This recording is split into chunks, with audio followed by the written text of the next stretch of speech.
आज मैं प्रेस के ज़रिए से, मीडिया के ज़रिए से जो कुछ बातें हैं वो ये बताना चाहती हूँ, ये बहुत ज़रूरी है सारे हिंदुस्तान के बिजनेसमैन के लिए भी और सारे हिंदुस्तान के वुमेन्स के लिए भी और सब के लिए भी ये बहुत ज़रूरत है।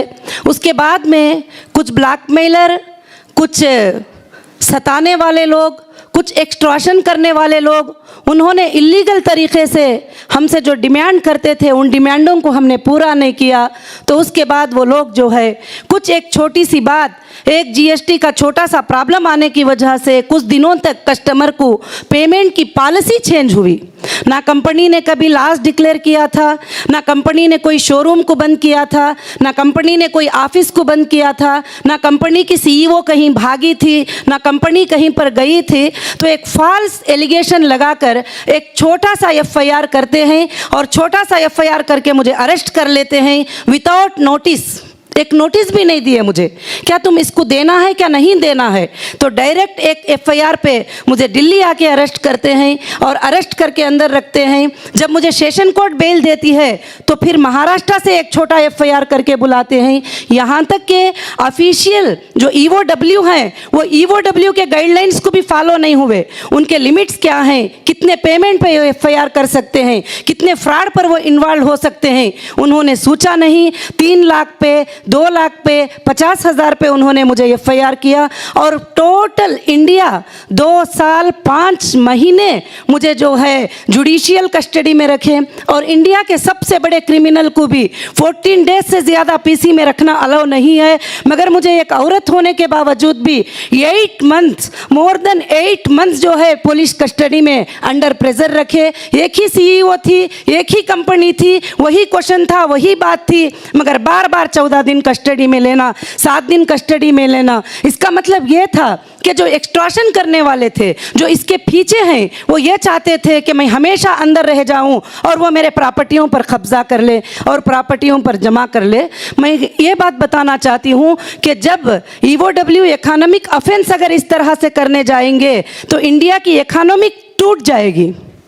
और चाहिए ऑफिशियल को कि वो एक बार चेक करते और फैक्ट को देखते, उसके बाद एक नोटिस देते और पूछते। जब इंसान को अंदर अरेस्ट कर लेते हैं तो फिर उसके बाद वो कोई चीज़ को भी जो है कुछ नहीं कर सकता। उसके बाद उसके लिए एक बदनामी का ये उठाते हैं, ये झंडा उठाते हैं। उसके बाद हीरा ग्रुप ऑफ कंपनीज के जो लीगल टीम थे तेलंगाना हाई कोर्ट में एक रिट पिटीशन डाले और रिट पिटीशन डालने के बाद तेलंगाना हाई कोर्ट दिसंबर 1923 को जो है एक जजमेंट पास किया कि ये एफआईआर इलीगल है और ये एफआईआर अनकॉन्स्टिट्यूशनल है और इस तरह से कंपनी एक्ट में एफआईआर नहीं कर सकते और इसमें जो है लोकल पुलिस इन्वॉल्व नहीं हो सकती। ये सेंट्रल एजेंसी जो है इसको चेक करेगी। एसएफआईओ को जो है टोटल चीज़ों को फॉरवर्ड किया। उसके बाद भी मुझे बाहर आने नहीं दिए, दूसरे स्टेट को बुलाए, क्योंकि एक स्टेट में तो हो गया तो दूसरे स्टेट को बुलाओ। और जब कहीं से कहीं नहीं मिलता है तो और एक एजेंसी को दे दो, और एक एजेंसी को दे दो। इस तरह से कंपनी को डैमेज करने की पूरी कोशिश की। आज मैं प्रेस मीट के जरिए मेरे देश के पूरे महिलाओं को और मेरे सारे औरतों को जो एम्पावर हुए हैं, जो मेरे सारे हीरा ग्रुप के मेंबर को मैं ये खबर देना चाहती हूँ कि कंपनी कभी भी भागी नहीं है, ना भागेगी। और कंपनी आज भी उनके पेमेंट्स को देने के लिए रेडी है और तैयार है। और यहाँ तक कि डेटा सेंटर, जबकि पुलिस को उसकी कोई ज़रूरत नहीं थी, उसको जाके डैमेज किया और उसको उठाकर लेके गए सारे चीजें भी। और यहाँ तक जब मुझे अरेस्ट किए तो 2 दिन में ना कोर्ट का ऑर्डर था, कुछ नहीं, पूरे शोरूम्स में जाके नोटिस लगा दिए, घरों पे नोटिस लगा दिए और बंद करा दिए। जो company more than 100 crore income tax पे करती है, जो सीईओ अरेस्ट होने से 1 महीने पहले जीएसटी पे करती है, जो कंपनी को चलाने वाली ये सब चीज़ें अदा करती है, कंप्लीटली जो लीगल फॉर्मेलिटीज़ हैं उसको टोटल कंप्लीट करती है। तो अगर इस तरह से 2 लाख का, 25 लाख का, 10 लाख का पेमेंट बोलकर, वो भी लीगल ट्रांजैक्शन जो हुआ उस पेमेंट को लेकर अगर फ्रॉड एलिगेशन लगाकर ऐसा सीईओस को, कंपनी चलाने वालों को अरेस्ट करेंगे तो इंडिया की इकोनॉमिक तो टोटल टूट जाएगी। आज मेरे साथ की नहीं, जब मैं अंदर थी तो काफ़ी लोगों को देखा कि कंपनीज चलाने वालों के साथ, बहुत सारे लोगों के साथ भी ऐसे चीज़ें होते आते हैं। तो मेरा रिक्वेस्ट यही है, जो लोग कंपनीज के पीछे लगते हैं, जो एक्सट्रॉशन करते हैं, जो डिमांड करते हैं, उनको मौका ना दें।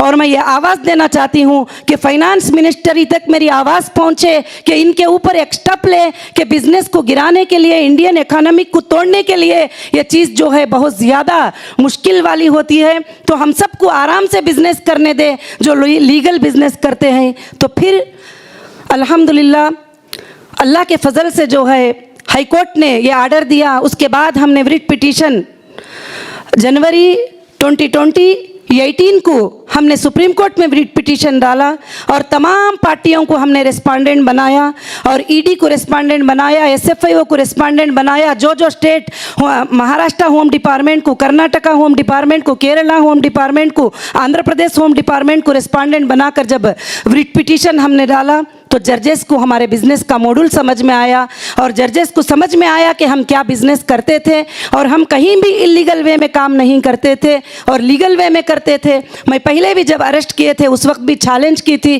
कि मैं कोई गलत काम नहीं की हूँ, ना मैंने कोई स्कैम किया है, ना मैंने कोई फ्रॉड किया है। चलते हुए बिजनेस से तुमने मुझे उठाकर फ्रॉड साबित करना चाहते हो, मगर आप जितने साल चाहे इन्वेस्टिगेशन कर लो, मेरा कोई ऐसा इंटेंशन नहीं है। मैं आज भी उस बात के ऊपर कायम हूँ और बहुत ही खुशी हुई जब सुप्रीम कोर्ट ने हमारे अकाउंट को डीफ्रीज करने का, हमारे प्रॉपर्टीज़ को ईडी को हटाने का और ये बहुत सारे आर्डर सुप्रीम कोर्ट ने जब दिए तो मैं बड़ी खुशी के साथ आज ये प्रेस मीट कर रही हूँ। और आगे चलकर ये कंपनी लाखों के औरतों के लिए, लाखों के स्कूल के स्टूडेंट के लिए, लाखों के कॉलेज के स्टूडेंट के लिए, लाखों के लोगों के लिए, इंसानियत के लिए ये कंपनी ज़रूर से ज़रूर काम करेगी। और मैं सैल्यूट करती हूँ कि इंडियन कॉन्स्टिट्यूशन को, इंडियन लॉ को, कि ये जो है हमको इतना सेफ करता है कि चाहे कोई कुछ भी इल्ज़ाम लगा ले, चाहे कोई भी कुछ चार्जशीटें डाल ले, जब तक के एविडेंसेस पेश नहीं करते वो सब के सब चीज़ें इनवैलिड होते हैं। और मैंने लीगल में यही देखा है कि मुझे उम्मीद थी कि मुझे इंडियन लॉ से ज़रूर हमारे कॉन्स्टिट्यूशन के लॉ से मुझे इंसाफ मिलेगी। आज मुझे इंसाफ मिल के रही, सेशन कोर्ट से लेकर हाई कोर्ट से लेकर सुप्रीम कोर्ट तक इंसाफ मिल के रही।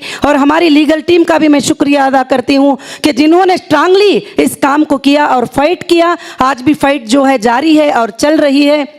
मैं आप सबसे यही गुजारिश करना चाहूँगी कि ये कंपनी आगे चलकर चलेगी और जो भी कस्टमर हमारे जो इन्वेस्टर हैं और जाना चाहते हैं कंपनी से, आज मैं उनको मुबारकबादी पेश करते हुए उनके पेमेंट्स अदा करके उनको मैं कंपनी से निकालूंगी।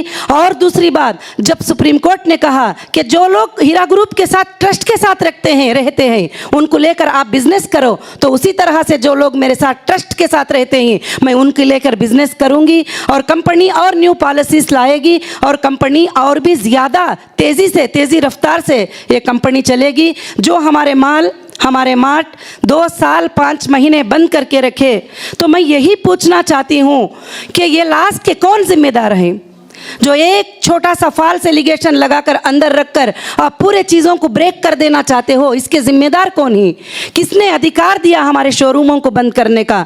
किसने अधिकार दिया कि हमारे चीज़ों को स्टॉप करने का? और अरेस्ट तो कर लिए, मगर तुम प्रूफ करके बाद में करते तो अलग बात थी। मगर आज जो हमारे जो जॉबलेस लोग हो गए और कंपनी में पार्ट टाइम जॉब करने वाले, रेगुलर जॉब करने वाले, कंटिन्यू जॉब करने वाले, मोर देन 20,000 स्टाफ थे। 20,000 स्टाफ की सैलरी कौन देने वाला था? आज उनके घरों के हालात क्या होंगे? और लाखों के लोग इस कंपनी के ज़रिए से, मंथली प्रॉफिट के ज़रिए से उनकी ज़िंदगी जो गुजरती थी, आज उनको जो है कौन रिस्पॉन्सिबल होगा? उनके तकलीफ़ का, उनकी परेशानी का कौन जो है जिम्मेदारी होगा? मैं यही बात आप सब के ज़रिए जो है मीडिया के ज़रिए पहुंचाना चाहती हूं कि सारे इंडिया की औरतों को मैं ये बात बताना चाहती हूं कि आप पर कभी भी इलीगल हरासमेंट हो तो आपको डरने की ज़रूरत नहीं है। आप स्ट्रांगली फाइट करोगे तो कोर्ट्स हमारे साथ हैं, लॉ हमारे साथ है, लॉ में इंसाफ है। आज भी लॉ इंसाफ करती है।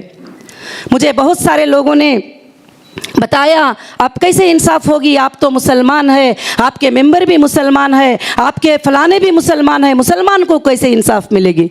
मैंने कहा नहीं, हम हिंदुस्तान के नागरिक हैं, हम सेकुलर कंट्री में हैं, मुसलमान को, हिंदू को, सारे लोगों को बराबरी का हक है, ज़रूर मुझे इंसाफ मिलेगी। वो मेरा कॉन्फिडेंस और भी बढ़ गया कि ज़रूर हम सबको इंसाफ मिलेगी। तो मैं यही आवाज़ देना चाहती हूँ कि लीगल वे से हमको ज़रूर से ज़रूर इंसाफ मिली है।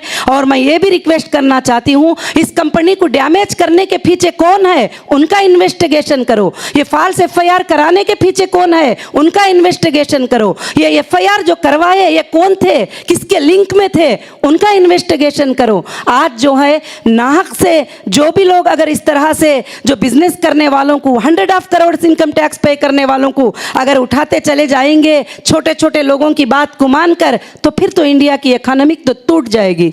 मैं यही गुजारिश करती हूँ कि ऑफिशियल सबसे पहले परफेक्ट स्टडी करे एक केस करने के लिए कि क्या उसके फॉर्मेलिटीज़ है, उसको कंप्लीट करें और उसको नोटिस दें और उसको पूछे और उसको बुलाएं। और हीरा ग्रुप ना कभी भागी थी ना भागने वाली है। इंशाअल्लाह अब जो भी मेरे मेंबर्स हैं वो भी सवाल कर रहे हैं, लोग कैसे पे करेंगे, क्या सोर्सेस है, उनके अकाउंट में इतना है, उनके अकाउंट में उतना। एक रनिंग बिजनेस जब होता है तो पेमेंट बिजनेस के ऊपर लगता है, ये पूरी दुनिया जानती है, और अकाउंट में पैसे पड़े नहीं होते हैं।